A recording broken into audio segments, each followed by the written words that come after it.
Tunataka kuuliza, umefikia wapi? Kwa nini unaacha Songa walie kila time watu wa Songa wanalia? Kwa nini?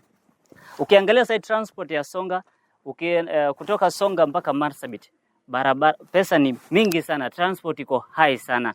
Kwa sababu gani? Kwa sababu ya barabara. Tukitengenezewa barabara, kila kitu itakuwa sawa, transport bado itashuka. Sisi ni watu wafugaji, ni watu pia wakulima. Kwa hivyo kilio chetu ni hii. Tunalilia viongozi wetu wa serikali ya county na vile vile serikali kuu, serikali ya kitaifa. Mtuangalie sisi watu wa Songa, tunaumia. Watoto wanaumia, akina mama wanaumia, wazee wetu wanaumia, sisi wote tunaumia. Sana ukiangalia wakati mvua inanyesha, sisi hatuwezi access Marsabit. Tunakaa mpaka ile siku barabara itakauka ndo tunakuja Marsabit. Na ukiangalia hata sisi, we are part of Kenya. Sisi pia ni wana Kenya, tuko na haki yetu ya barabara.